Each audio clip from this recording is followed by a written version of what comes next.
Sup, y'all? We've got an amazing episode for you today. We have as a guest Assetnote's own Shubs.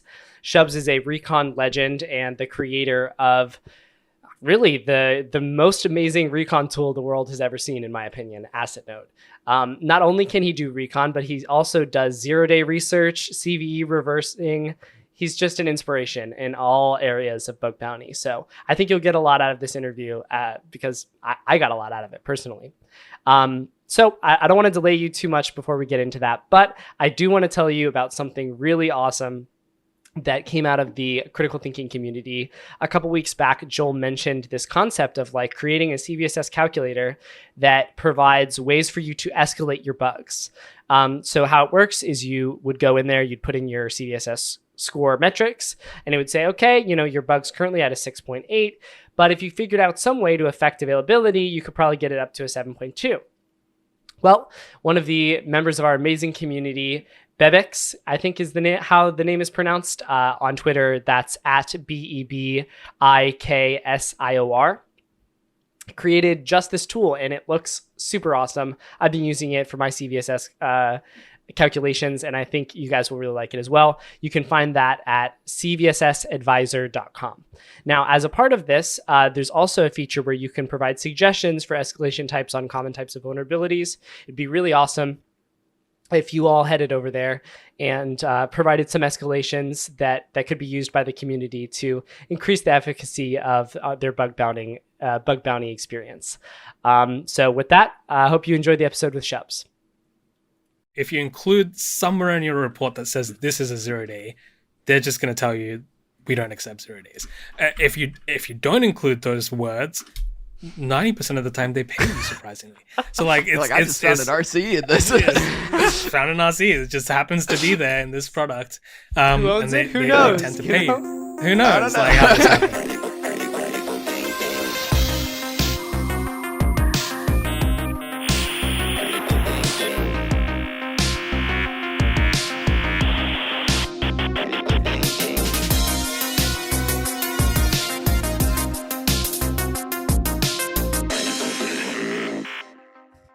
All right, Shubs, dude, welcome to the show, man.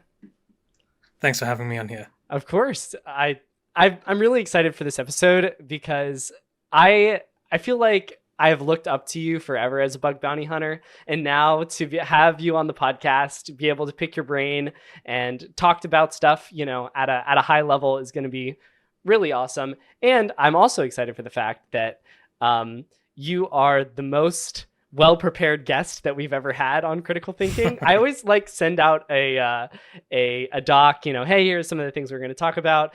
Please add anything you think would be interesting. And people are like, all right, sure, whatever. And then I come back to the doc today and there's a whole, section here. So thanks for putting so much work into prepping. No problem. And Justin, over the years, and you as well, Joel, you guys have both been legendary in the bug bounty community. I should be looking up to you guys as much as you guys look up to me. So I really appreciate you having me on here. And I've been following along this whole journey with your podcast. And yeah, it's honestly one of the best things in our industry so far. Dude, that just warms the heart, man. And I have to say, I just have such a clear memory of sitting at my desk at an internship that I was working at back in college. And I remember reading write-ups from you, looking at the original Assetnote, the one that before you actually started as a company, right? And just getting so inspired to build a reconnaissance framework. And then, that sort of reconnaissance framework that I built that came out of that was the thing that actually resulted in me getting my first bug, which I used to pay for my honeymoon. So, Oh, wow. Shubs, you have That's awesome. very, very far-reaching effects. For those of you that haven't heard of Shubs, one, you're doing something wrong. Go to Twitter and or X, excuse me, and look at anything. Shubs is one of the most well-known bug bounty hunters out there. And one of the things that I had on my list for today that I wanted to talk to you about, Shubs, was this piece that I think is really unique to you, in that you have a very deep expertise in reconnaissance, but you are also one of the most talented deep dive hackers that I've ever met as well, right? I see you nodding there, Joel. You with me on that? Yeah. Yes. I mean, there are so many times I can think back, just like even in our like literal own experience, me and you working together, Shubs, where we've done some insane deep dives on some really, really cool bugs. And I think like that's one of the best things that you do. I think it's really relevant, and you see it a lot with the Assetnote work, especially in the blog post, but you can see like there's an insane amount of depth and breadth at the same time that goes into finding these types of bugs. And the write-ups like really show sort of that like that mind process that goes on when you're looking into a bug and you're exploring a system for the first time and figuring out like, how does this work? What are the moving pieces? How do I become almost on the level of an engineer when I'm looking at this tool to figure out where the holes are that I can poke and start to pull things together and build a bug out. Yeah, so I want to pick your brain on that, Shubs, because that's really unique. So I want to get a sort of a personal history of you as a hacker, and then also I want to ask you, you know, what parts of that personal history do you think have led you to be able to do both reconnaissance and deep dive testing so well? Because it's normally, in my experience, what I've seen is one or the other. Yeah, no, for sure. I mean, the history basically is like I was just working at Hungry Jack's making like $6.50 an hour. Hungry Jack's is the equivalent of Burger King in the US, right? And like the first bug I got from PayPal was like 1.5 grand. It was enough for me to quit Hungry Jack's. The 8 months I worked at Hungry Jack's, I made like $800, right? So at that point, bug bounties were like ultimately going to be life changing and something that I wanted to do. But the reconnaissance aspect really comes from when I was competing with Nafi. Out of all people, when we were growing up, we were hacking together, and I was competing a lot with Nafi with reconnaissance, and he often had data sets that I didn't have access to, or he had certain data that I couldn't get. And this is where the whole idea of Assetnote came out, where it was like, you know what, like I can use all these open source data sets or data sets that are public and just get a notification as soon as possible. And hopefully that beats the overpowered data sets that he has access to. Right. So that was the original idea for Assetnote. And reconnaissance really became a passion when working on the Riot Games bounty. Right. The Riot Games bounty was something that was just incredible when it came to payouts and resolution time. It's no longer really like that, unfortunately. Yeah. But back then they would pay $8 grand for a subdomain takeover. And that is a really ridiculous. That's back then. That's honestly the most I've seen a company at that point in time pay for a subdomain takeover. And the amount of money they were paying for critical bugs was incredible, 20, 30 grand. It was really good. I think today an equivalent bug bounty program would be something like Epic Games. Yeah. But back then, Riot Games was really the forefront of this. Way to really stick it to them, Shubs. You know, like not only do you say they're not good anymore, but you also say, you know what, instead hack on their competitor. Like I mean, unfortunately, it's true. Like, I mean, I love Riot Games and I still want to submit vulnerabilities to them, but they don't have the resolution time and the bug bounty amounts that they used to have back then. And I think there's, you know, various reasons people move on. There was an amazing manager that worked back then on the bug bounty program. His name's David Rook.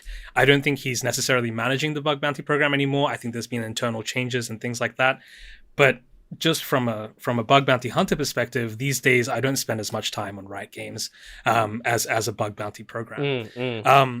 But yeah, I mean, that's where the reconnaissance kicked off. That was the incentive to be good at reconnaissance was so high. At $8 grand for a subdomain takeover, that's something that, you know, really changes your perspective on reconnaissance. Oh yeah, absolutely. I'd imagine so. It's really funny that you mentioned the whole aspect of competing with Nafi, because I had to check because I was pretty sure that you changed your name, but your HackerOne name now is Shubs. But when you started, when I first knew you, your username was not Nafi. Yeah, and it was a funny inside joke for a while, but I recently changed it to Shubs because, you know, I think times changed and stuff. We had a lot of fun back then competing. And yeah, I mean, to answer your question a bit more, Justin, about you know how am I doing the reconnaissance side and also deep diving?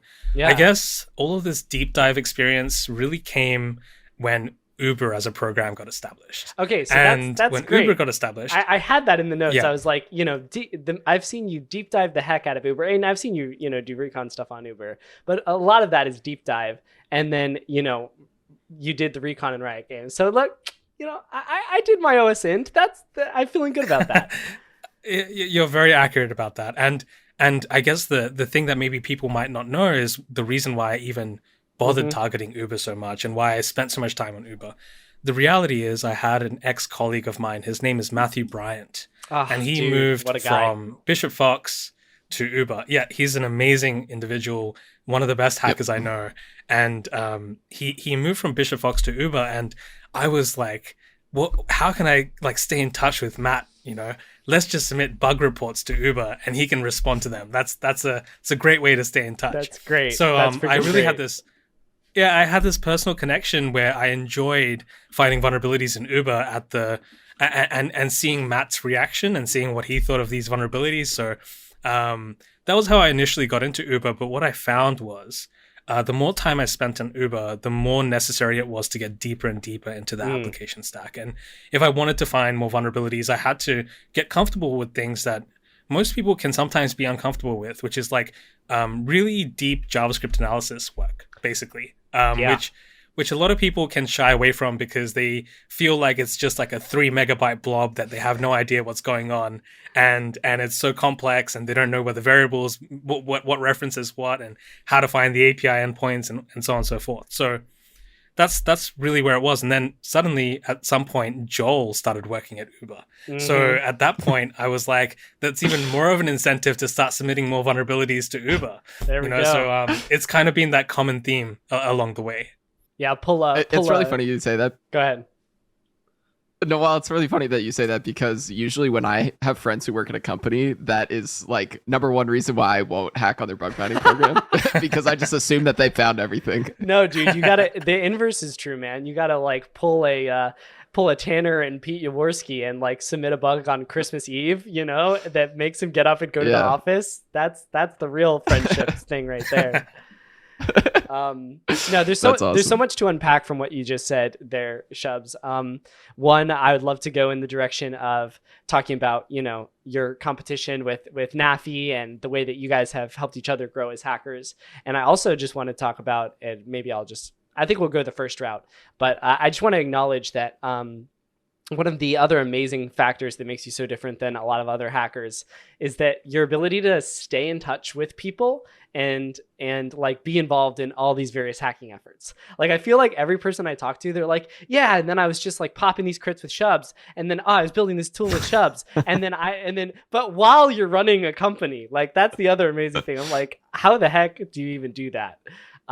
So I think that ties back into the NAFI thing too, because, you know, I think bug bounty has probably always been a pretty social thing for you, right? Yeah, for sure. I mean, collaboration is beautiful and I love it. And I actually prefer collaborating over working by myself. Even if it's at the cost of half the bounty or whatever it may be. At this point, I don't even really look at the amount of the bounty. I look at how much fun I'm having from the process and with the friends and whatever, so on and so forth. So I mean, the first part that you mentioned around competing with NAFI, I think that was really successful because we both really motivated each other at becoming better versions of hackers. And there are many elements of reconnaissance that NAFI has been, you know, extraordinary at as a hacker. And I've definitely been able to, I guess, one-up each other each time when it came to Riot games specifically. So that was something that we definitely spent a lot of time on. But when it comes to being in touch with all these people and collaborating with people, I think that honestly, we just have such a great group of hackers in our industry. Like, you know, you've got the Sam Curry, the Bretts, the Justins, the Joels. We've just got so many great people that you want to spend time with, you want to hack with. And there's not enough time in the day. So it's one of those things where, you know, it's not been so difficult to stay in touch with these people because most of the time they're doing some really cool stuff. Like if I just ask them, like, what are you working on? Like, what are you looking at? And they'll be like, I'm looking at airlines today. I'm looking at the point system. I'm looking at, you know, whatever. I'm like, oh, that's really cool. I want to hack that as well. So wonder who I feel that a lot of these... Yeah, I have no idea who that could be. Yeah, for sure. And it's that's great, man. And I think your mutual admiration for all the other hackers shows, and that's why everyone really wants to collaborate with you too. So that's really awesome. So I think one of the other things that I've noticed is like, because your recon game is so good, like, you spent literal years like building out reconnaissance tools, and that gives you this really unique ability to find like weird stuff or like, just stuff that like really sets off that like spidey sense, your hacker spidey sense. And that, like, oftentimes I find that I'll be having a discussion with you that's like, hey, what are you hacking? And you'll be like, oh, I just found this like weird thing. Maybe we can like figure out a way to like get the source code or something. And then it just like spirals off into this whole big tangent where we end up finding some crazy bug. And that just really speaks to like the quality of Recon and the amount of time that's gone into like building these systems to find these things, because the signal is like insanely high. That's right. And there's like, it's really weird because I often struggle with this myself, where it's like, should I go deep into an application or should I spend all my time on reconnaissance? And 9 times out of 10, I usually find that if you go deep into reconnaissance, there's something out there on some server in like Dallas or something, some random place in the US or whatever, or in like some random country that's just sitting there, that's vulnerable, that's connected to their internal network that you had no idea, or it's within like 4 directories deep or something, or there's something just crazy out there. And that stuff sometimes is really fun to find, and it's great. But I also understand that sometimes on live hacking events, there's no other option than going deep. Like, for example, we had that PayPal event in Barcelona. Like, as much reconnaissance as I did on Venmo, I was not finding anything like that. I had to go deep into Venmo, and I still didn't find anything deep into Venmo. But like, Joel, like what you mentioned about finding one of these really obscure assets and going deep, that's really one of the best ways to get a critical in any company. Like, we did this for Facebook, and I remember we found this random subdomain. It was like supernova.something.whatever, and it was running Teradisi PCO IP manager. And I remember when Joel was, because one of the problems with this was we obtained the jar file by spinning up an AWS image of this in the marketplace. But when we decompile the jar file, there's going to be a lot of inconsistencies such that we can't compile the project. And I remember like going to Joel being like, hey man, like, you're an expert at like Android and Java and all this stuff. And I need help like being able to debug this. I have no idea if these vulnerabilities are going to lead to anything, but I need some help. And Joel like whips out his IDE. He starts fixing all of the problems inside this Java code one by one, fixing all the inconsistencies to the point where he starts getting it to compile, sets up a debugger port, gets it debugging, and we just step through the code step by step until we find all these vulnerabilities. So I remember these memories where we've got, all of this rich like research that's been done as a result. But back then when I hit up Joel, I couldn't do any of what Joel did at that point in time. The debugging, the fixing of Java, all of that stuff, I didn't have the experience, to be frank. And without Joel, there was no way that we would have been able to confidently say to Facebook that we had all of these vulnerabilities. So definitely situations like that. And I think the only reason why today I feel a bit more comfortable with this stuff is because of the work we do at Assetnote with finding 0 days, and we've had to become really good at this process. Yeah, so that's great, and it actually segues perfectly into a section that I wanted to talk to you about, which is you guys have done so much quality research at Assetnote. I feel like, every month or every 2 months, there's a blog post coming out where you guys have done something really amazing, finding 0 days in enterprise software mostly. And I know that, you do a lot of that, and I also know that Dylan does a lot of this. Dylan Pinder, I'm sorry, I'm not sure if I'm pronouncing his last name correctly, but it seems like you guys have really found some amazing vulns together. And one of the common threads that I noted across all of this, because I'm not proficient in this specific area, is the use of dynamic analysis, of hooking up a debugger to it and, stepping through the code and breaking at certain points and stuff like that. Can you talk to me a little bit more about that process and how that's changed your approach to enterprise software? Yeah, for sure. Debugging is almost necessary when we're looking at complex enterprise software. Sometimes, unfortunately, it's just not possible. And we don't have the installation file, or we can't install it like some of the Oracle software that's out there. And it's just too tricky to get up and running. But 9 times out of 10, we're looking to get a debugger going, because most of the vulnerabilities that we find, they can be really complex, and without a debugger, we can't figure out exactly, what are the variables at a certain breakpoint, how do we manipulate them to get what we want, and things like that. So these days, most of the projects that we debug from just from a dynamic analysis perspective is mostly Java and .NET projects. For Java, we use IntelliJ, which is, you can get the community edition. It works fine out of the box and you can start debugging things. For .NET, we use Rider, and that's also from JetBrains. And that's beautiful. Like, honestly, Rider, you can attach directly to a process. It starts decompiling everything for you, and you can start setting breakpoints quite easily. So for those two languages, that's what we use. And I think when it comes to binary analysis, we obviously we use things like GDB and things like that to do our dynamic analysis. But yeah, Dylan, he's honestly one of the best researchers that I've ever worked with. Yeah, we hired phenomenal. Him.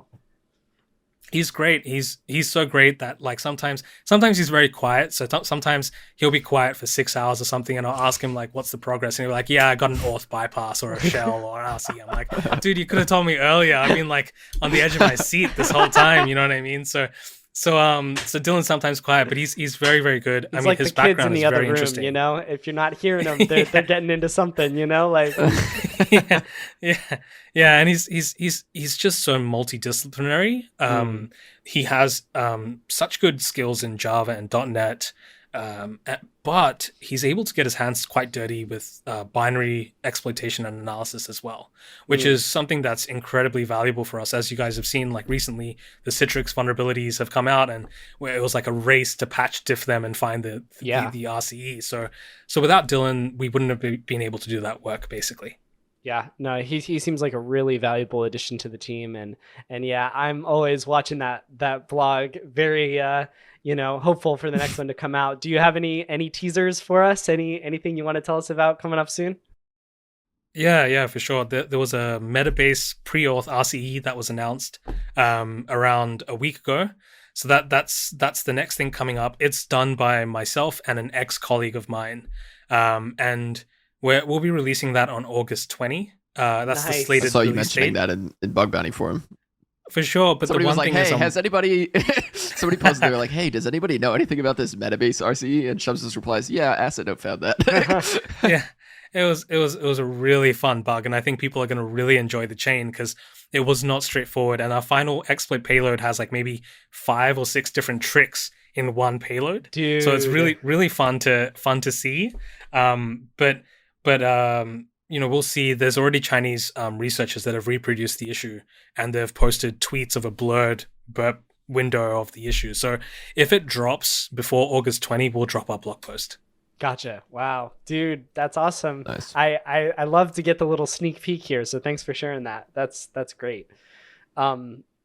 So I guess Assetnote. So going to Assetnote, right? Just for those of you that aren't familiar, Assetnote is the enterprise security software that I'll let you describe it, Shubs. It's a reconnaissance. It started off as a reconnaissance software in order to help you do asset management, but it's evolved to so much more. That's right. So originally it was an open source project that was just to discover assets as quickly as possible. But now basically what Assetnote does is it discovers all the assets that belong to your organization on the external attack surface, and it continuously monitors it for exposures. So it finds security vulnerabilities and indicators that organizations can use. But like the difference between a indie homegrown open source bug bounty tool and an enterprise product that we sell to the largest enterprises in the world, there's just so much in between. So it's different. It's just so different. And I see a lot of the frameworks out there that get released and all that sort of stuff, and they're excellent. But I just think that like to sell to enterprises, there's just so many demands that aren't even things that are on people's minds when it comes to building software necessarily. That has been very interesting to work through. Yeah, for sure. So this product, has evolved from Recon to asset management plus vulnerabilities. And then, also it seems like this research branch has sort of come out of it. Now, is that a supplement to the product? Is that kind of how you're seeing it? Or why did you guys decide to start this research side of the company? Yeah, we just identified like because we have access to all of this reconnaissance data for all of our customers, including the technologies. Right. We Right. identified that we have this really unique opportunity to do security research in a way that's targeted towards our customers. Mm. And basically, our security research team has maybe like two or three functions. I'd say the main function is satisfying the needs of our customers when it comes to when a new vulnerability comes out, like the Citrix RCE. Like we've got plenty of customers that hit us up being like, do you have a check for this? And that, like, for a very long time I was the single person on the security research team doing this sort of work, but after a certain point there's just so many different new vulnerabilities that are getting released that we need to stay on top of. We needed a research team. It was a natural progression inside the product. Like, we can't offer a great like exposure scanning service if we aren't staying on top of the new patches being released, new vulnerabilities being released, even new nuclei releases, for example. We need to stay on top of, because there might be something in there that, you know, might affect our customers. But the research branch also has a second purpose, which is marketing. And you might have noticed that, you know, like at Assetnote, we don't actually invest that much money into traditional marketing. Like, we don't have like crazy campaigns for traditional marketing. We don't have banners at Black Haven't seen Hat any or billboards. a You booth at don't RSA. get private rooms. Yeah. Yeah. No, No airport none of that posters. sort of stuff. So, and I mean, guys, like there might be a time in the future where we have to do that sort of stuff as the company progresses. But until now, which is a 5-year journey since till now, we've relied on our technical content to be the biggest marketing that we do. And I can say it's been incredibly successful. I think from our technical marketing, we get probably the most inbound leads, I think, if we could attribute them all, which is just, you know, as a business, it's not a bad model. Yeah, no, that's amazing. So, Go ahead, Joel. yeah. So which one would you say sort of drives the other one? Would you say that your research team is more like finding new things, reversing patches, providing those vulnerabilities like as soon as possible to your customers, or your customers prompting you with, hey, we heard about this vulnerability, or we're affected by this vulnerability, can you guys check for it? And then the research team goes and looks into it. So we split up our research stream into two different things, which is reactive and proactive. And Nice. the reactive stream is obviously like when customers reach out or anything gets released on the internet, things like that. We prioritize reactive over proactive, but we do definitely still have a lot of time left for proactive research. So, I mean, it's for us, the number one priority is our customers and what their requests are. So we often even work with customers to get access to software that we may not typically have access to. But that's where we spend most of our time, is for customer concern. Dude, that's Nice. just what an amazing service. What an amazing product you guys have developed there. And I love that its roots, its origins are in security research, in a thorough understanding from a technical level of what kind of stuff gets you pwned, you know, and going after that, like these CVE reversing sprees that you guys have gone on. And I loved that piece as well about you breaking it up into reactive and proactive. I think that's really, really awesome. And I imagine on the proactive side, you know, what you're doing for that is you're looking at all of your customers. You alluded to this before, but you're looking at all of your customers' technology stacks. And I mean, do you just pick the one with the, you know, greatest number, or are you looking for specific things like, okay, this is Java or this is .NET, so I know I can hook up a debugger to it and have a better chance of finding a vuln? We'll be ready to target anything that has enough exposure for our customers. But like, for example, we looked at cPanel, and that's written in Perl. That was crazy. And that's like crazy, and written in Perl, and like all these C binaries and stuff is honestly a mess. Like, as a security researcher, you go into that project and you're like, I really don't like working with this project. But ultimately we'll do anything. But the proactive side, just to note on that, while we look at our customers' technologies, we're also not afraid to look at technologies that our customers may not be running now, but we might see it on a prospective customer, or we might see it on the attack surface in the future.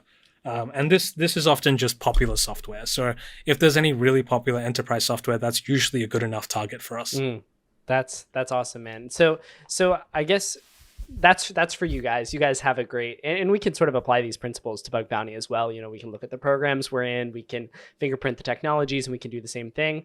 But specifically from the CVE, you know, reversing perspective, can you speak to how that could help a bug bounty hunter and what kind of skills they would develop, as well as, what kind of results they might see if they invest more time into zero-day research, or more specifically CVE reversing. And just to tag on to that a little bit, can you also maybe talk about the amount of time it takes and sort of what the input versus output looks like on these types of things? Yeah, I would say that most CVE reversing work doesn't usually lead to an immense amount of bounties if there's a lot of patching going on. But sure, for example, if you were to take the meta-based research, for example, then I think you could potentially get a few bounties out of that. When it comes to inputs and outputs, I mean, it really just depends on every project. Every project can be, like for example, for Citrix, there was no information that they provided in their advisory that would even hint to us where this may be located. It wasn't until we had other people in the industry publish more things like Bishop Fox that we saw, okay, there's some more information here. We can work with this and find potentially what they're referring to. And there's always the problem of silent patches, which is probably the most frustrating part of this whole CVE reversing game, where they'll release an advisory for an RC that's critical, but they'll patch like 5 other things in that same release that they don't talk about. So, I mean, there's a lot of variability when it comes to whether or not we'll find what we're looking for in the CVE reversing project. Certainly, it's much easier on Java-based and .NET projects. When it comes to binary-based projects, that's where it gets really difficult, because suddenly now you're diffing the bins, and there's like just so much to go through that's very esoteric and very difficult to understand at a glance. So it's easy to miss things in binary projects, but there's this intersection, right, with web and binary when it comes to appliances like, VPNs and firewalls and things like that. And we have to spend more time on this sort of work, because ultimately these products are exposed on the internet and can lead to a shell on their network. So by nature, Yeah. From a bug bounty perspective, I think the most profitable thing to do is find 0 days and report them to programs.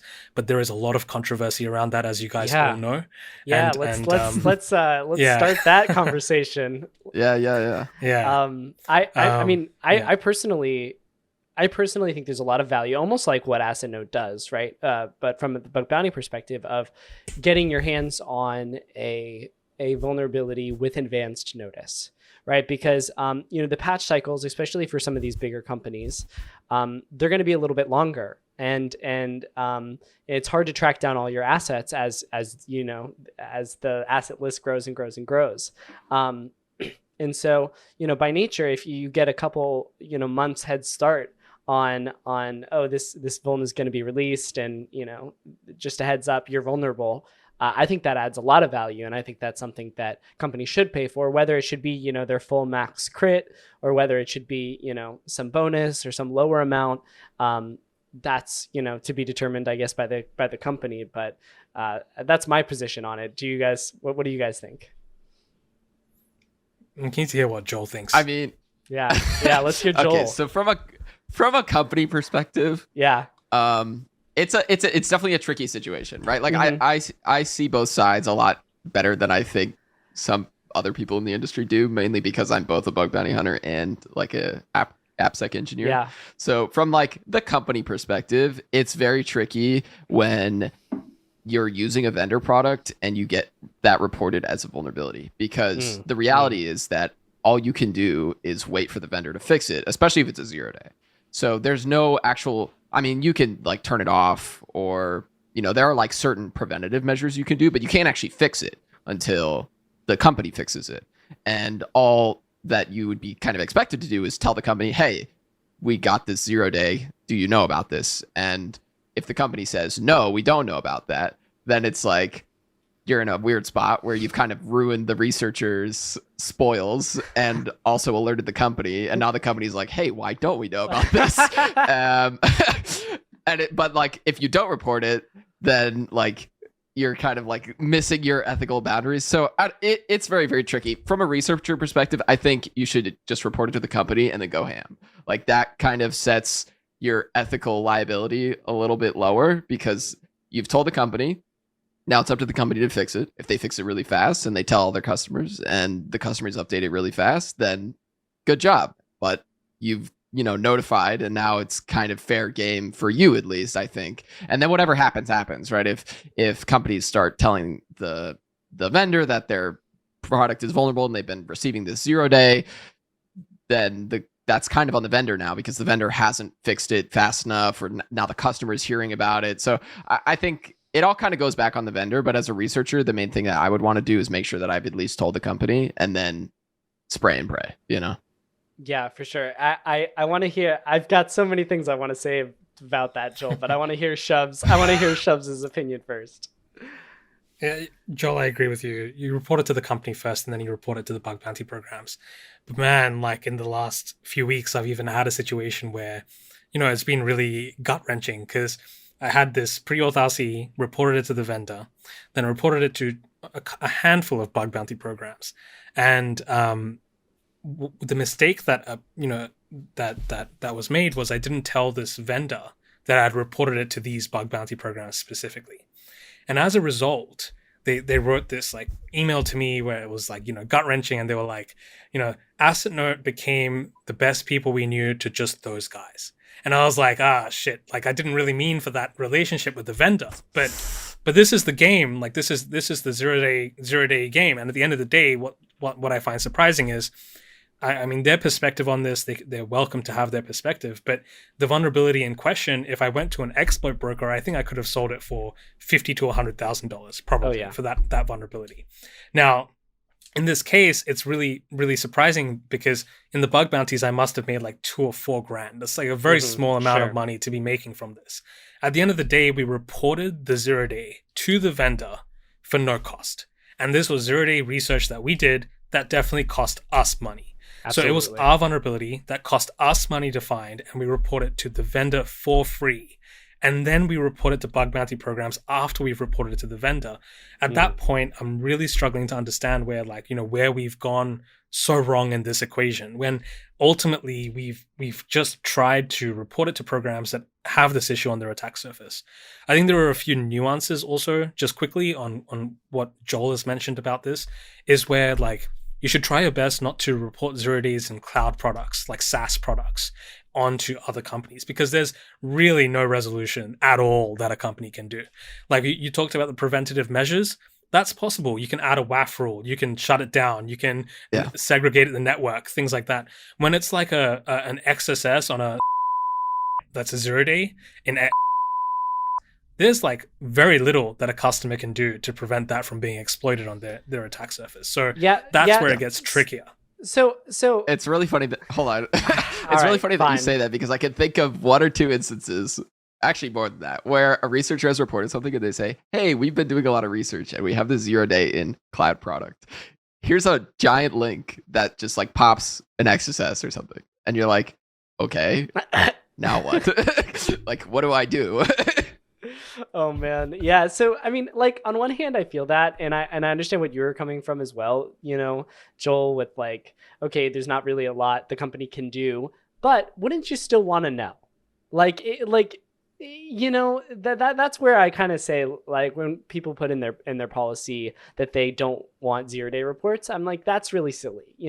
Maybe define something that's like, all right, we'll pay a medium for, or maybe we'll decrease the severity by 1. So if it's a crit, we'll drop it to a medium, or, but something like that. But even in cloud services, with the way that same site cookies are working nowadays, if you are able to compromise a domain, a subdomain within a company's, domain, then you are able to do so many more different attacks than you would be able to do before. It's a real problem.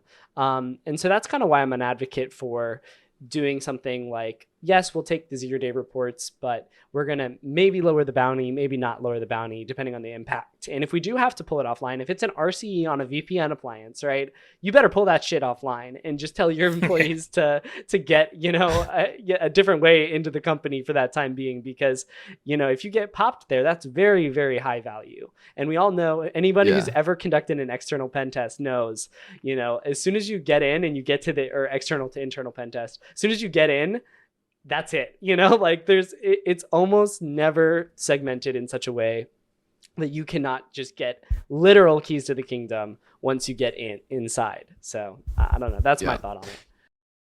Yeah, so Shubs, I'm curious if you have any experience like on both sides of like the delivery, I guess, of these types of things, especially with like 0-day reports. Because I think one of the important things is that if you're reporting something in like a cloud software or even an on-prem software that is a 0-day, that you're also giving them almost like a security team would recommendations for how to fix it since it's a 0-day, like how can you prevent it or protect yourself and all that kind of stuff to sort of ease that delivery. Have you found that doing stuff like that helps? Yeah, it definitely helps. But I've also found that if you explicitly say that something is a 0-day in your report, you're less likely to be paid. That's just like if you include somewhere in your report that says this is a 0-day, they're just going to tell you we don't accept 0-days. If you don't include those words, 90% of the time they pay you, surprisingly. So like it's I just found an RC in this. It's found an RC. It just happens to be there in this product. Who owns it? Who knows? Tend to pay you. Who knows? Like how this happened. But and this is more about the bug bounty economic side of things and the strategy side of things. But generally, when it comes to reporting 0-days, we like to have some sort of remediation option without the official vendor patch. Like one of the things for us at Assetnote, we don't put any 0-day in the platform unless we've come up with a workaround. So for a lot of things, we can come up with workarounds. But when it's things like VPN appliances, no, we cannot come up with a workaround that's that good, at least. Like we can come up with sometimes firewall rules, things like that, but many cases we'll actually write like the patch diff for the fix, and we'll provide the patch diff to say this is how you fix it, if it's like something in PHP or something in Java or whatever else. But many cases we can't provide any good remediation other than like modifying web.config rules, modifying your HTTP server reverse proxy config, things like that to prevent access to endpoints and things like that. Yeah. That's really interesting. So you mentioned bug bounty economics, and I wanted to dive into that a little bit actually, because we had a really interesting discussion recently in a Discord server with some other bug bounty hunters about how there is definitely sort of an aspect of metagaming to bug bounty. And I'm curious sort of what your take is on that, and about sort of some of the bug bounty economics that exist around how to, I don't know how to say this nicely, but how to make the most money with your reports. And do you spam, or do you go for only highs and crits, or like how do you view sort of the bug bounty economics? Yeah, this is a really tricky one. I mean, there are some things that align quite well for the program owners and bug bounty economics for the bug hunters. The number one thing is writing a fucking good report. Like that's the number one thing where both the program owners are going to appreciate it, and from an economic perspective, you're going to make the most money. So I definitely focus a lot on that. But there are definitely times where, look, like I haven't figured out the magic solution yet because every program is different. But like I'll find like 20 XXEs, right? And I'll be like, how do I report these? Do I report these one by one? Do I report them in one report? Or do I report one, wait, see if it gets patched, see if they patch all other 19, and then report another one? So this is the hardest part of like this strategy in bug bounties, because you never know which direction it's going to go in. Because on one hand, if you report all 20 as separate reports, there's a slim chance that they might pay all 20 reports. Right. If you report all of them in one report, they're probably just going to pay for that one report. If you report one, wait, report another after they've patched the first one, there's a pretty big chance you're going to get the second one and third one, fourth one until they figure out there's a systemic problem with their software. So yeah. and this is really tricky, because this is where ethics come in as well. It's like, it's not just about bug bounty economics anymore, it's about ethics, because it's like, do you actually want to secure the company? Are you actually trying to improve their security, or are you just trying to make money? And if the answer is no, I'm actually trying to improve their security, then I would say option 1 or 2 is probably better, either separate reports or one big report. If you're just trying to make money, then option 3 is clearly better in many cases, like where you report slowly, right? And this is not something that hackers usually like to default to. Hackers want to get their money as soon as possible. They don't want to be waiting for a year to get 20 XXEs paid out. This only happens when a bug bounty program has treated you unfairly in some way or form in the past, where you've done this 20 reports and they're like, you know what, we're duping all 20, we're just paying you for one. Then in the future, obviously bug bounty hunters are going to be like, you know what? I'm not going to report the 20. I'm going to see if you catch on. And if you do, then sure, you fix the 20. If not, I'm going to get as much money as possible. So it's this weird thing. It's about like relationships, economics, ethics, all into one, just about how you report bug bounties. Like, it's crazy, because this is some of the stuff that goes through my head when I find a lot of vulnerabilities for a single program. Yeah. So it sounds like a very, very specific scenario, Shubs, when you find 20 XXEs. No, but I think that was really well stated, and I think, you know, the way you thought through that is really solid. There's so many different intricacies to it, and there are going to be people that are going to optimize for their money, and there are people going to be optimized for security. And bug bounty is all about incentives, right? You're incentivizing the hacker to hack on your program, and, you know, there's incentives on both sides to maintain the researcher relationship and that sort of thing. And I think this sort of quandary is very important for the programs to address in their policies, right? These are the kind of things that companies need to start putting in their policies. The piece of, okay, what happens if I have 20 XSSs? Do you want all of those right away? Do you want all of those in one report? Do you want those in 20 different reports? Am I incentivized in any way to put them in one report versus in putting, spreading them out over time? Because at the end of the day, the company needs to outline that for the researcher. And so we can align our incentives, and the researcher might know, hey, I'll get paid for 2.5 of them, or 5 of them, or whatever. But that's better than sending in 20 reports, which takes time and effort, and then getting duped back to one, or the opposite of putting them all in one report and then just getting paid for one. Yeah. I'm also really curious how deep dive, like when you deep dive a program and you have a really long lasting relationship, like for example with Uber, how does that change the way that you report things? Because I know a lot of times when people are really, really familiar with the program and they've spent many years or many months hacking on that program, they won't report everything, because oftentimes they'll realize that certain things that may be lower impact or may not just be like really nestled into the security model of that company don't matter enough to report, but they will matter in a future report. And so they're making like certain decisions where they're like, I'm not going to secure this company with this bug, but eventually I will secure them with this and another bug. And how does that sort of play a role in the way that you report things? Yeah, definitely a huge role. Happens all the time. Things like open redirects or IDORs specifically are major things that I will decide to skip reporting in lieu of a future report. Like one example, if we think about Uber, right? There's this huge problem with Uber and IDORs where you need to know the UUID of a user in order to then discover further vulnerabilities, further IDORs and things like that. Know anything about that, Joel? That was definitely not the number one impact reducing modifier. That was, we have UUIDs, so you need an IDOR for that. Yeah. But dude, if I was going to find an IDOR, and this has happened in the past, where I can go from like an email or a username to a UUID, and it's just the UUID. In many cases, I sit on that until I can make that even more impactful. So I've done this for Uber in the past, where we've gone from, and it's so great because the POC finally comes out, and the POC is like, enter the name of the person you want all the PII for. It's like I just take a video, and it's like they enter a name, they press enter, and it's like, which user out of this list of 20 users do you want to get PII for? And they enter that one, and then suddenly there's all the PII. So that's the kind of POC that I'm really excited about.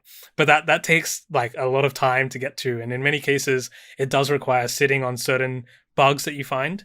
And Uber is particularly interesting, like, just heavily brute forcing their GraphQL schema to find all of these really weird like queries and mutations that can lead to these issues. It's been so incredible seeing the transformation of Uber and the technology stack over the last 5 years. It's just gone from different technology to different technology, and now they've ended up in like React, progressive web app, GraphQL. That's like the final, and then they've got like, PrestoDB and, Apache Pinot and like all this stuff. So they've just, really changed over the years. So it's been really interesting to see what they get up to. Yeah. Well, and I think from a program perspective, having something like that is almost like keys to the kingdom, because especially if you have reported that IDOR that like leaks, a UUID for a user or something by like phone number or email address. you can refer back to that report in so many future reports and say, as I demonstrated in blank, it's possible to leak this UUID, which makes it, one step away. Or you can, if that report is still open, you can report a bunch of other IDORs that use a UUID that then reference back to your open report that leaks a UUID, and that can increase the impact of all those reports. And just like having that knowledge of a private report that shows that impact makes it so much easier to demonstrate impact for other reports, because it's no longer theoretical. It's something that you've actually done and you've actually reported, and the program now knows that exists and it could exist somewhere else. That's a really good point. I don't think I've tried to refer to old reports like that. I've always tried to find new stuff to be like, oh, this works again.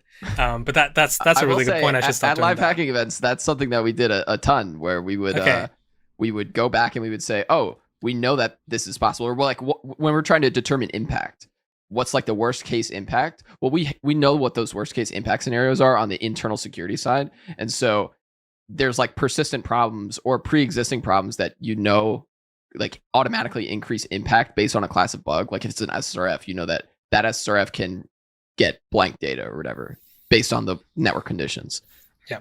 That is basically what you can do as a bug bounty hunter, is mentioning that, oh, this is something that existed before. It can definitely exist again, and the impact has been proven. Yeah, dude, we've seen that. I've seen that specifically in one live hacking event. There was this endpoint that leaked just all sorts of IDs. It was actually leaking paths, right? It wasn't leaking just the IDs. It was leaking the full paths of anyone hitting, various endpoints. And dude, that bug got passed around like candy at that event. It was probably freaking, worth hundreds, thousands of dollars in escalations, right? Because everyone was like, see this, even if they didn't have access to their port, we would say, put in your report, see this, report ID, right? And people would reference to it and be like, oh, that's where you get the IDs from. So those sort of gadgets, we've sort of talked about this a little bit on the pod before, but those sort of gadgets, super, super valuable. Yeah. Okay, cool. We're getting close to end of time here, so I want to be conscious of your time, Shubs, and the block that we have. But I have to ask, we've had a lot of people that are interested specifically in bug bounty plus entrepreneurial ventures, right? And I can't think of anyone better than you to talk to about this. So, coming from being a hardcore bug bounty hunter into, an entrepreneur running a successful company, can you talk a little bit about that transition and what kind of skills apply and what kind of, anti-synergies you see there as well? Yeah, for sure. I think one of the really cool things about being a bug bounty hunter is sometimes you just have to be willing to do anything that's necessary to move forward, whether that's reading 3 megabytes of awful, ugly JavaScript or whatever it may be. But you've got to do the task at hand, and it's not that different when it comes to running a business. When running a business, there's just 1,000 things to do, and sometimes you might feel that you could be spending your time on more impactful things like security research or whatever. But at the end of the day, these things still need to get done, and we need to move the business forward. So as an entrepreneur, all I can really say is 2 things really: is pick the right co-founder if you're going to co-found the business. And I'm very fortunate. My co-founder Michael, he's someone that is excellent. He's a hacker by trade, used to do a lot of iOS hacking, and he has a ton of experience in enterprise sales. He has a ton of experience in running a sales team, running teams in general, doing management work that I had no experience in. And without my co-founder, there is no way that this business would have been possible, and vice versa, is what we say to each other all the time. But the second thing is, be prepared to do anything that's necessary. Like, there should be no work or no ego that prevents you from doing things that you might not want to do. At the end of the day, running a business is just about providing a really good product or service to your customers, and there should be nothing that stops you as a founder from being able to do that when it comes to ego or comes to things like that. So just to give you an example, today I still respond to maybe 80% of our support tickets, which is wild. Like, why am I responding to support tickets? I'm 5 years in. Oh my gosh. It's such a grind. It's crazy. It's so much work, but and sometimes it can be quite difficult to respond to all of these. But I know sometimes that one of the superpowers we have in being this small company that we are is, if we provide extraordinary support to our customers, that's one reason why they're not going to leave us for one of our larger competitors like a Microsoft or a Palo Alto or whatever else. And the other thing is, I'd probably say lastly is just stay in touch with the engineering side of all of this. So if you are a technical co-founder, you should still be able to write to the code base if you want to 5 years down the line. You shouldn't, as a CTO, let's say, for example, you shouldn't lose touch with the engineering side of things. Like, you should still be able to contribute to the project and be able to make changes where necessary, or at the very least, understand what's going on. It shouldn't just be all someone else's responsibility and now you can do CTO-y things, whatever that means, right? So there's definitely that. And sorry, last thing, titles mean jack shit. Keep them coming, man. Keep them, like, titles mean jack shit. Keep them coming. Like, my co-founder, he's CEO, he's leading the company, I'm CTO. We never saw each other as CEOs or CTOs. We were never that before the company started. The titles mean jack shit. We're willing to do any work that's necessary to get this business moving forward. You know, my co-founder often does product design work. He does, you know, a lot of different pieces in this business, and so do I. And that's because as a startup, we have to be able to be working in this capacity to move things forward. If people start thinking, oh, I'm just X, I only do X at this company, then suddenly you're restricted by what you can achieve. And most of the time, if you put your mind to it, you'll be very good at something eventually. You might not be amazing in the beginning, but with more experience, you will be very good. So yeah, I guess those are my common points. And I think also I just want to lastly note that there's a lot of luck required to actually be successful. Like, I'm not going to discount the amount of luck we had when we started Assetnote. It was the right time. The industry was starting to look at attack surface management. We started to build this whole notion of attack surface management, and whole segment was developed as a result, and people started selling this product. And we had a lot of competitors that also came into this.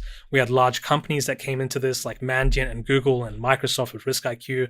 So there was a timing element to this that was not predictable. There was a lot of luck involved.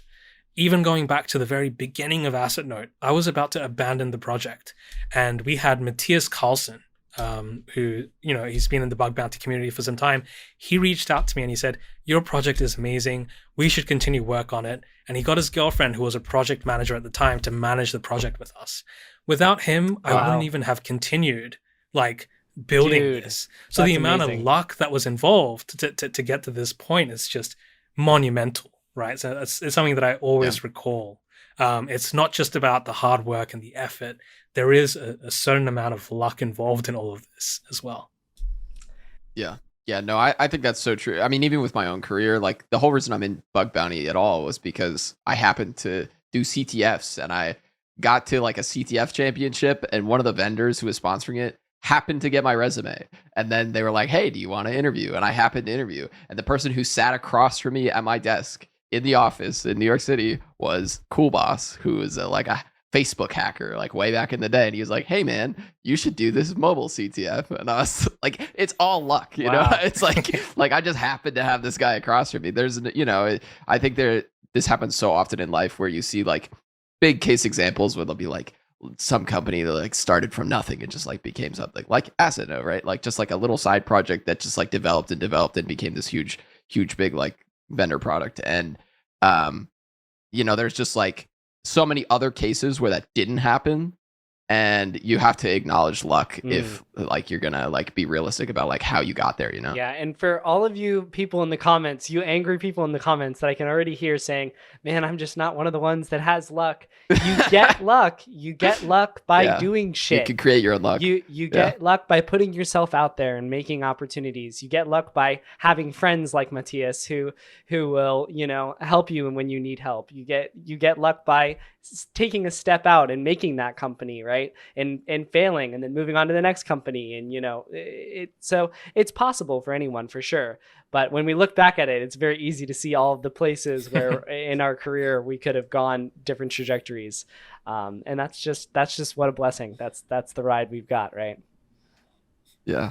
It's amazing. And I mean, that's, like, how we know each other too. Right. It's all just, like, luck. You know, it's like the chances that we even, like, you know, cross paths at these live hacking events, and, like, It's crazy. Yeah, so that was a great answer, Shubs, and I really, it almost brings a little bit of a tear to the eye to hear you talk about the whole journey, that you've been on for this whole time with Assetnote. It's really, really cool. I did want to go back to the question, and I wanted to ask about those anti-synergies. Do you and if nothing comes to mind, no worries. I've got plenty of other things I can pick your brain on. But is there anything that a bug bounty hunter or a hacker should be aware of that might be ingrained in them? It might be a default for them, and then as they transition into entrepreneurial stuff, that they need to be aware of that's different in that area that might cause a problem. Yeah, sure. I mean, there's definitely some things. Like I think one of the things is, as hackers, we like to be very pragmatic. We like to think logically. We like to think step by step sometimes. There are many cases when it comes to sales, customer support, or negotiations where this sort of mentality, it can work, but it may not be the correct thing to do in whatever hand you're dealt. Like sometimes you've got to rely on gut instinct. You've got to rely on, different ways of approaching the problem that may not just be approaching it step by step. Like, for example, if you're negotiating, that's definitely something where you can't just capitulate to everything that they want. You have to think a bit more creatively of how you can get to a deal without necessarily being in a position where you've just capitulated to everything. So there is like a different type of thinking sometimes, especially even in customer support responses.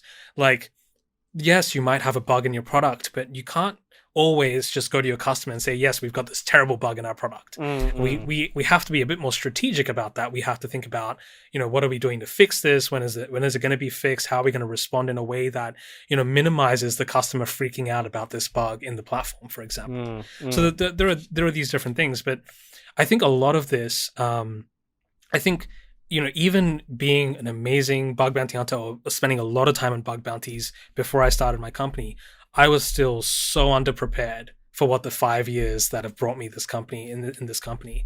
And there's just so much that I've learned on the sales side, the business side, and just generally running this company with my co-founder. I've learned all this stuff because my co-founder has this wealth of experience that he's brought me into, and I've been able to experience it and iterate on it with him.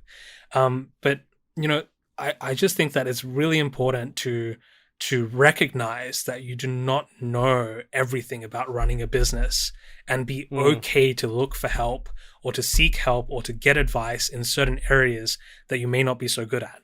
There's this whole ego element that I keep coming back to, and I know a lot of hackers can tend to have, sometimes bigger egos. And if you want to run a business and it's a small business, this ego stuff doesn't usually work that well unless you're the one who's just doing all the sales at the end of the day. But if it's not sales, the rest of the business, it requires this, I guess, this acceptance that you do not know everything, and you either might need to learn about something, you need to read about it, you need to go to someone, ask for advice, and you shouldn't be afraid to do that. Not everyone's advice is going to be golden. You don't have to take it. You just have to listen to it, see what you think, and move forward however you feel. Yeah, dude. Yeah, that's great. In hindsight, were there any things that you think you could have or should have prepped better before, starting a company, or things that you'd wish you'd read or anything like that outside of like the people aspect, like, were there things that you in hindsight wish that you would have learned? Yeah, I wish I would have understood the market a bit better and done a bit more analysis with prospective customers about what they're looking for. Because when we started our business, I remember saying to Michael, my co-founder, I said, the minimum tier for Assetnote has got to be like 1,000 assets or 2,000 assets. We only sell to large enterprises. But lo and behold, like now we have so many customers that have 200, 300 assets on the internet, right? So like that was like a complete misjudgment from my part about, what we're selling and who we're selling to. And these deals are still worthwhile. Even at 200, 300 assets, they're still worthwhile deals. They're profitable. They're great for us. Enough of them, we're making quite a lot of money, right? So initially I didn't even understand what the plan of selling this was and how we were going to sell it. And I feel like Michael and I, we had to come up with different strategies of like different business models as well that we had to come up with over time, where we landed on one finally, and that's worked very well. But I wish some of this stuff I did before even incorporating the business. Like there was some stuff like this where I'm sure I could have reached out to some friends of mine and been like, hey, I'm thinking about starting this. What do you think about this business model? Like would you be comfortable paying this for this? How much would you pay for this? What would this look like if it was in your organization? Some things like that would be very useful, because we had many assumptions about how we were going to sell this, what it would look like, that ultimately were all proven wrong with running the business and realizing, well, a lot of people we're talking to, they don't actually have 5,000 assets on the internet. They have like 300 assets or something. But then I guess the last thing is, and this is specifically for bug bounty hunters and hackers, if you want to build a product, spend a lot of time becoming good at engineering, because engineering is fucking hard. Dude. Like we think that hacking is hard, which is great. I agree with you, hacking is hard.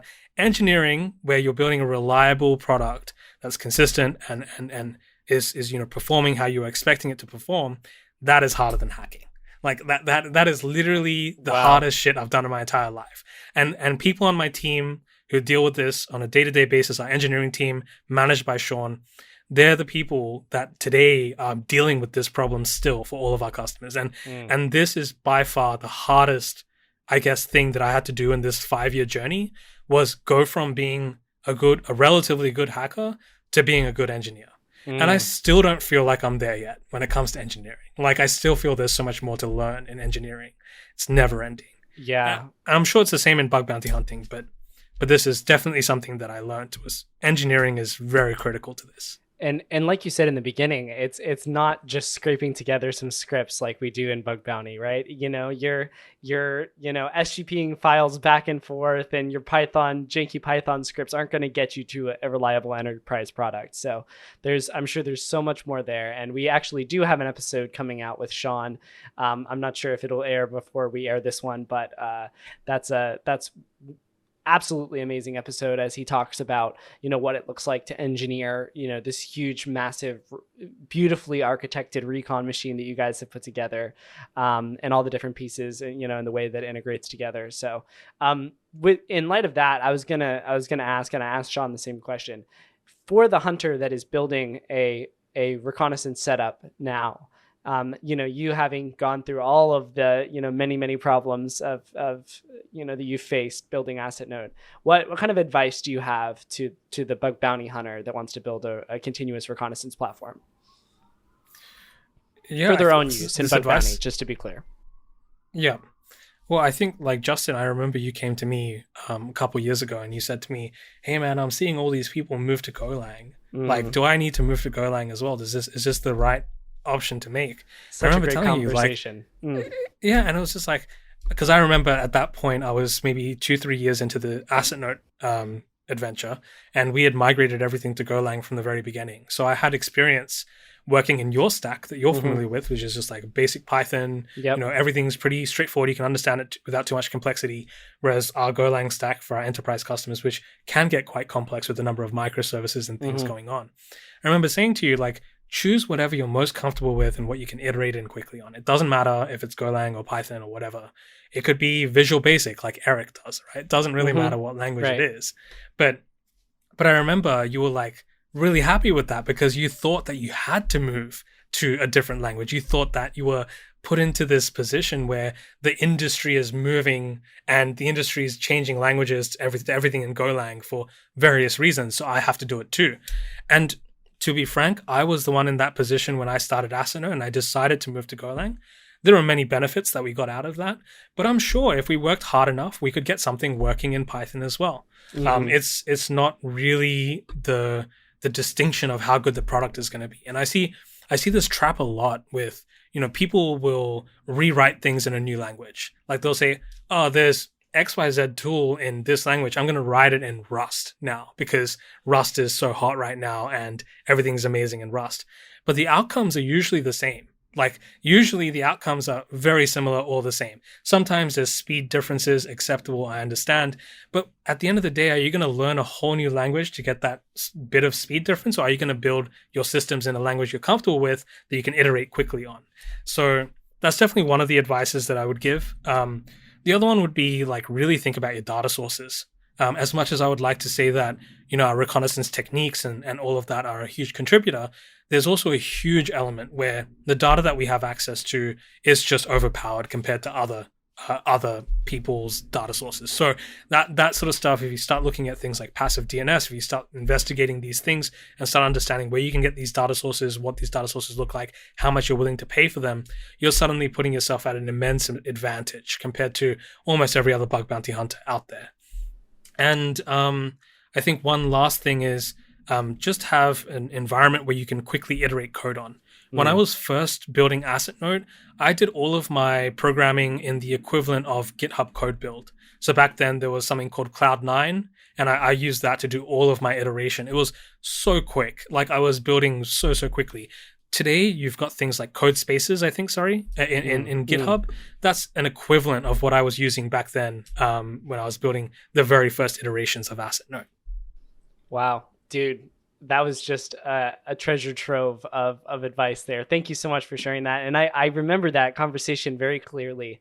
And I left that conversation, like you said, ecstatic, with the result of what you said. And it served me well for the rest of the time, that I was in the Recon game. Like being able to quickly develop code in Python, it was invaluable. And I think also one of the great things that just came out of that conversation for me was appreciation for that, right? Because like if I had gone down the other route and I had written all this Golang code, I might, oh man, I used to remember when I used to be able to write code off the top of my head without even thinking about it in Python. That's great. But and then I would have earned the ability to appreciate Python. But without having to go through that difficulty and that route, you made me aware every time I wrote Python code quickly how much of a blessing that is and how much of a of a win that was. So thank you so much for your advice, man. That really made a big difference in my Recon game.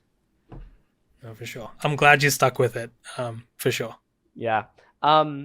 Okay. So I did have a couple other things. Joel, did you have anything else on that topic before we swing back into some technical content?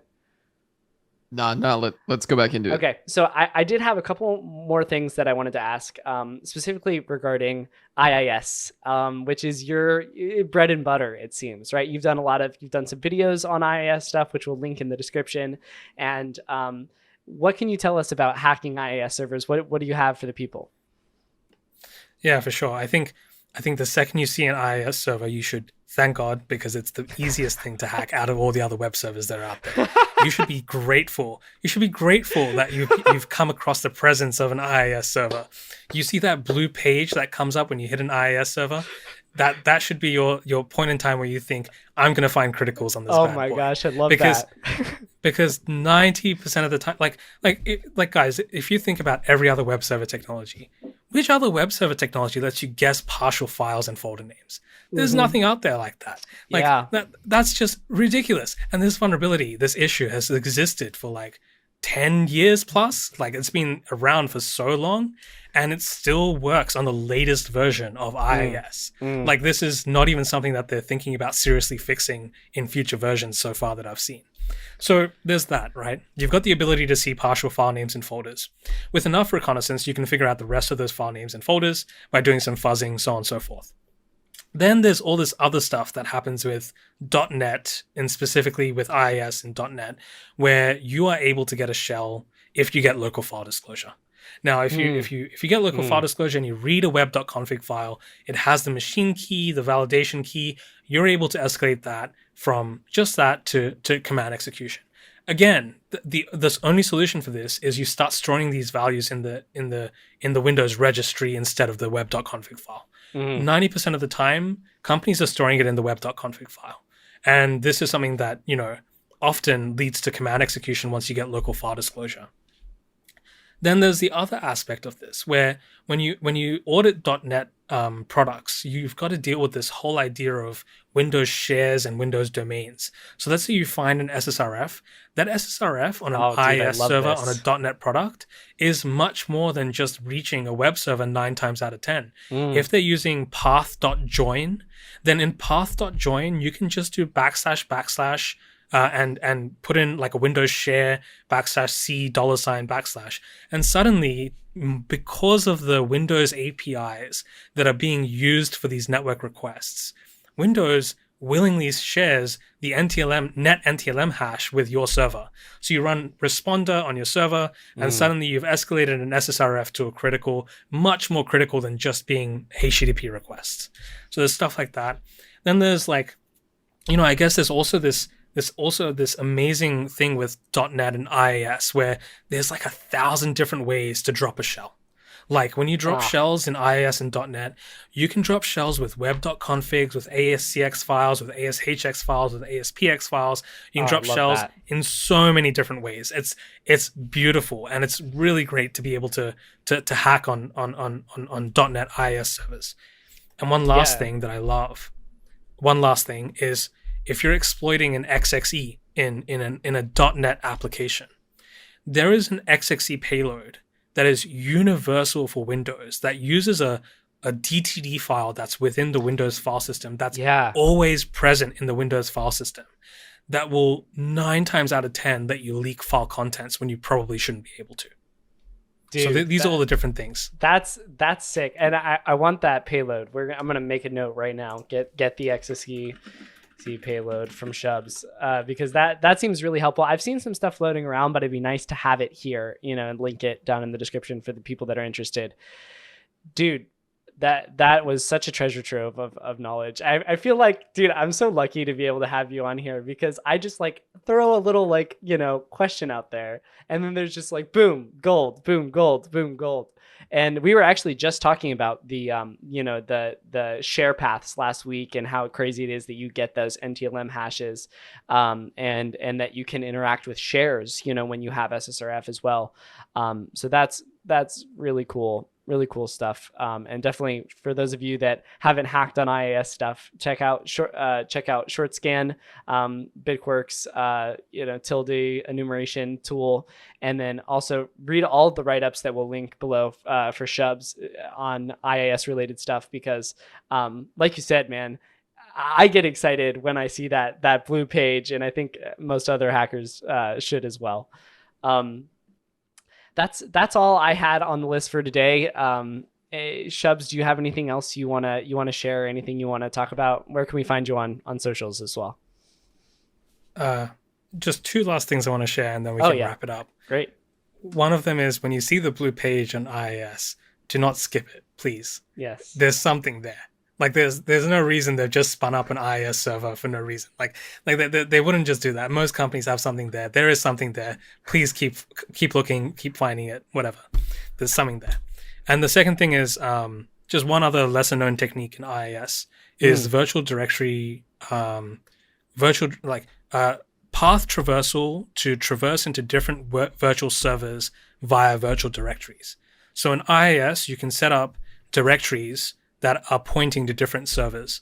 And if you use path traversal within those directories, you can see the web root of different servers. This is something that I've found quite common in IIS deployments that are complex. So they'll have /SSO pointing to 10.1.1.1. But it's pointing to 10.1.1.1/SSO. So you can go /SSO ... %2f. And then that will route you to 10.1.1.1 to the doc root. Okay. So it's you're path traversing on the backend server in the reverse proxy. That's right.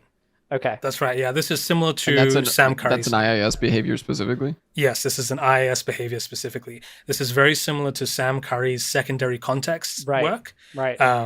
But then this can lead to a lot of crazy vulnerabilities, because in many cases they don't expect you to be able to access the doc root of 10.1.1.1. And then you can just brute force and find whatever you want and go from there. So that's the last tip that I don't think is publicly talked about that much. So just want to give that to your audience as well. But besides that, you can find me on Twitter as infosec_au. And yeah, if you need anything, you can reach out to me via Twitter.